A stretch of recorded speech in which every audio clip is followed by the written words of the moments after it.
También está con nosotros desde la ciudad de Bogotá el viceministro de Salud, Luis Alexander Moscoso. Tenemos dos temas muy importantes para tratar y uno de ellos tiene que ver con el comportamiento en los últimos días, en lo que se llama o se puede conseguir como un tercer pico en varias ciudades, el comportamiento que ha tenido la enfermedad con personal de primera línea del sector de la salud y también con mayores de 80 años, donde ya los análisis que viene haciendo el ministerio muestran los efectos de la vacunación para reducir el ataque letal de esta enfermedad. Y también vamos a hablar de la situación en varias ciudades del país, cómo está el comportamiento de la pandemia y las medidas preventivas. Viceministro Moscoso, muy buenas noches. Muy buenas noches, señor presidente, compañeros colombianos.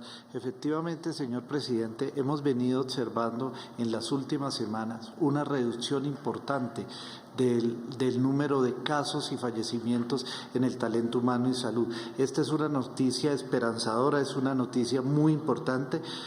Tenemos unas hipótesis, la ampliación de la cobertura del programa de vacunación que tenemos en este momento para el talento humano puede ser una explicación de ese descenso. Por eso estamos trabajando con el Ministerio en hacer estudios muy robustos que permitan definir esta información. Para el total de talento humano en salud, 801.776 personas hoy registradas. Hemos aplicado 708.350 vacunas, lo que corresponde a una cobertura del 88%. Es una cobertura muy importante y seguimos vacunando personal de talento humano de primera y segunda línea. Pero somos conscientes que algunos profesionales no se inscribieron en forma oportuna y por eso se abrió la plataforma PISIT desde este viernes al próximo viernes por única vez para que los profesionales puedan inscribirse y tengamos coberturas importantes y sigamos protegiendo este grupo tan importante que nos protege y nos cuida a todos. Igualmente venimos trabajando sobre la población de 80 y más años, donde hemos visto una reducción que igualmente será sujeto de los estudios porque ya hemos alcanzado coberturas importantes, la vacunación de personas de 80 y más años, de 1.122.222 personas que se encuentran en este rango de edad registrada, hemos vacunado 896.839 para un total del 80%. Es una cobertura muy importante, cobertura que seguimos trabajando y estas reducciones alientan a que las personas de este grupo de edad y todos los grupos de edad que estén abiertos a que se sigan vacunando. La vacunación protege la vida y protege la salud. Por todo eso, para tener estudios robustos, estamos trabajando con el Ministerio en la elaboración de unos estudios utilizando metodologías como las que siguen Chile y Brasil, con lo que rápidamente vamos a tener información consolidada que le va a servir para medir la efectividad de las vacunas en cada uno de los grupos poblacionales, presidente. Yo quisiera, presidente, aprovechar para que habláramos un momento de Gramalote, y para esto yo quisiera que pudiéramos proyectar el video de la entrega de Gramalote el día de hoy, presidente. El Hospital San Vicente de Paúl en Gramalote, norte de Santander, contó con una inversión de 9.954 millones, así como dotación de equipos médicos contratada y entregada por valor de 1.516 millones. Actualmente el servicio de salud se presta en una infraestructura provisional, por lo cual la construcción de la nueva infraestructura hospitalaria aumenta la capacidad instalada y mejora la oportunidad de atención de la población. Pasa de cerca de 500 metros cuadrados a más de 2.100 metros cuadrados. Se realizará entonces una ampliación de servicios médicos, urgencias, imágenes diagnósticas y sala de partos, las cuales actualmente no hacen parte de los servicios habilitados en la S Hospital de Gramalote. El Fondo de Adaptación entregará una infraestructura que cumple con la norma de habilitación vigente para un hospital nivel 1. El San Vicente de Paúl de Gramalote cuenta con servicios de urgencias, consulta externa, promoción y prevención, odontología, imágenes diagnósticas, laboratorio clínico, gineco-obstetricia, sala de partos, ortopedia, anestesia, esterilización, farmacia, depósito de cadáveres, servicios generales, área administrativa, que benefician a más de 5.779 habitantes. Ahí veíamos, viceministro Moscoso, ese lindo testimonio. Estábamos inaugurando ese hospital que se llama San Vicente de Paúl en el municipio de Gramalote y donde también, como nos decían los habitantes, ya con este tipo de facilidades que tienen también para la atención de neonatales y para partos. Nuevamente volverán a nacer niños en ese municipio. Además, se han ampliado la capacidad para practicar pruebas y también aplicación de vacunas y se convierte en un hospital regional. Así que esta es una intervención que se ha hecho por parte del Gobierno Nacional a través del Fondo de Adaptación que lleva infraestructura para los municipios que más lo necesitan en nuestro país. Y viceministro Moscoso, hablemos de las medidas restrictivas que empiezan a configurarse a partir de mañana en varias ciudades del país para detener velocidad de contagio del virus y algunas de las recomendaciones para esta jornada. Gracias, presidente. Tenemos un mensaje adicional muy importante. Hemos encontrado que en esta pandemia hemos suministrado tanques de oxígeno y concentradores a muchas personas que ya han pasado su proceso agudo de la pandemia. Los estamos invitando que por favor nos regresen estos elementos que son muy importantes para las personas que hoy lo necesitan. Sobre las medidas de autocuidado, presidente, en el comité asesor de esta semana se revisó con los entes territoriales y se tomaron algunas medidas para promover o para mitigar, disminuir la cantidad de contagios que se están presentando.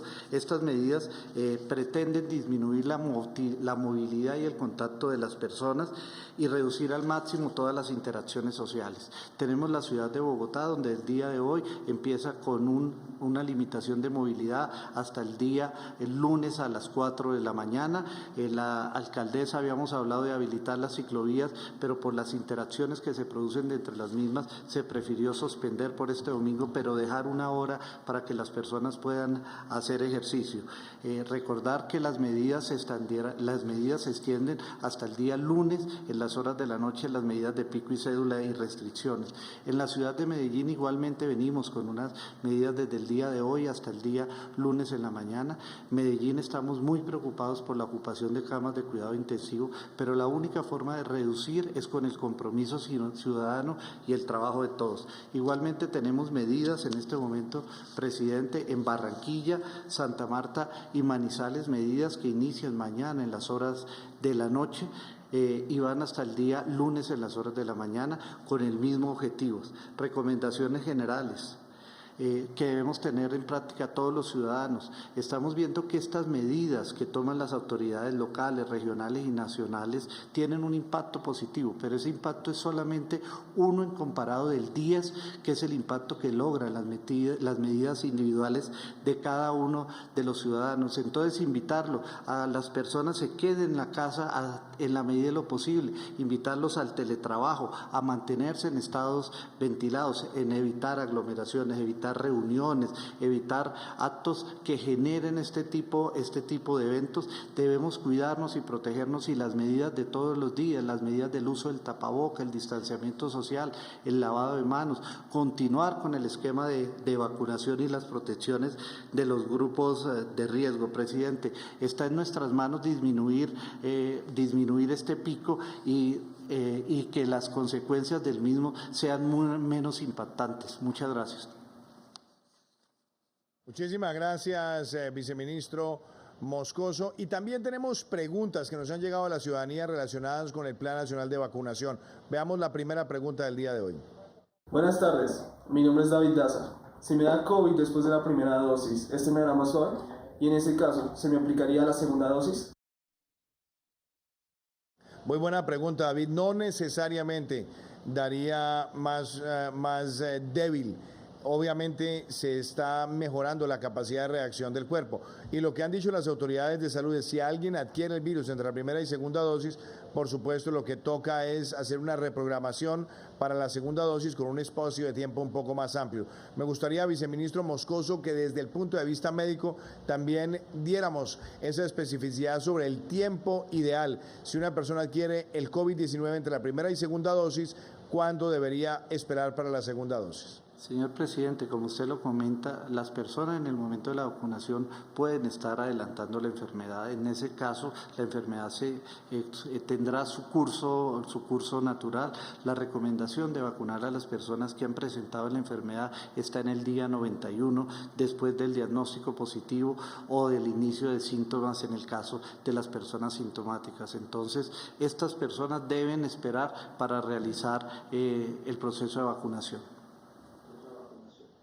Muchísimas gracias. ¿Qué otra pregunta tenemos?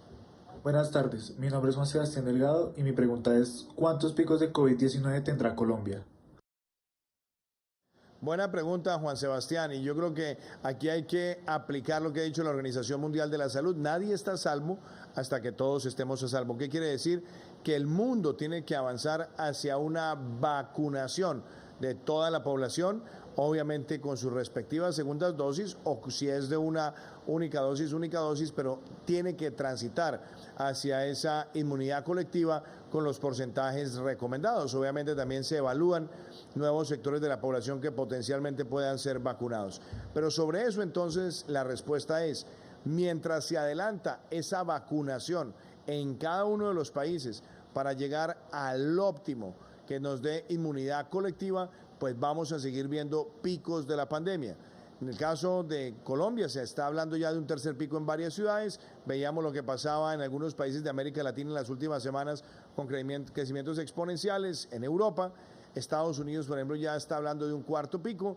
Entonces tenemos que hacernos a la idea de que habrá tercero, cuarto, quinto, no sabemos cuántos más, pero sí, en la medida que avancemos con la vacunación masiva, lo que esperamos es que cuando se presenten estos picos sean menos fatales y sean menos virales, es decir, que tengan menor carga de contagio exponencial. Viceministro Moscoso. Sí, señor presidente, aparte de la vacunación, la presencia de los picos está muy asociado a las interacciones sociales y las medidas de protección. En la medida en que nos cuidemos, en la medida que hagamos el autocuidado, en la medida que cumplamos los protocolos de seguridad, que sigamos los lineamientos, que nos protejamos, vamos a evitar no solamente la presencia de más picos, sino bajar el tamaño de los mismos. O sea, esta es nuestra responsabilidad, esta es nuestro compromiso. ¿Qué otra pregunta tenemos? Muy buenas tardes, mi nombre es Silvana Cruz. ¿Qué podemos y qué no podemos hacer después de que nos vacunamos? Silvana, muy importante. Yo creo que el mensaje es, después de vacunarse con la primera, con la segunda dosis, es muy importante seguir manteniendo la guardia en alto. Tapabocas, distanciamiento, lavado de manos, protocolos de bioseguridad y evitar aglomeraciones. Vacunación no quiere decir fin de la enfermedad. Y ojo, vacunación no significa que alguien no pueda eventualmente contraer más adelante el virus. Y también tampoco significa que las personas pierden cualquier tipo de carga viral para transmitírselo a otros. Por eso, la recomendación que hace la Organización Mundial de la Salud es vacunación. En este momento significa seguir llevando la guardia en alto. Obviamente se ha fortalecido el sistema inmunológico frente a los ataques de esta enfermedad, pero el mensaje es seguimos con la guardia en alto y por supuesto eso no significa que nos olvidemos del tapabocas, eso no significa que entonces volvamos a aglomerarnos, no. Aquí el mensaje es todas las pautas de autoprotección se mantienen después de vacunada. ¿Qué otro comentario quisiera hacer usted, viceministro Moscoso, sobre este tema? Sí, presidente, efectivamente, después de la primera, segunda dosis y 2 semanas se ha demostrado que la posibilidad de contraer una enfermedad severa y grave es de menos del 1%. Eso significa que las vacunas son efectivas más del 99% en prevenir enfermedades graves, pero no significa que limiten en su totalidad la posibilidad de contagiarlo. Nosotros podemos estar vacunados y contagiarnos y tener una enfermedad leve o una enfermedad asintomática. Y si no tomamos y no llevamos las medidas de protección, puede que no nos afecte a nosotros, pero sí puede afectar a otras personas. Por eso todas las personas vacunadas deben seguir llevando todas las medidas de protección, el uso del tapabocas, el distanciamiento, las aglomeraciones. Esto es vital e importante para que todos los entendamos hasta que vayamos trabajando hacia esa cobertura o inmunidad de rebaño que va a estar por encima del 70% de personas vacunadas, presidente.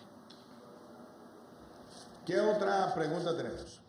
Buenas tardes, mi nombre es Mariana Iregui y quería saber si en algún momento el carnet de vacunación va a ser requisito para viajar como lo es el de la fiebre amarilla.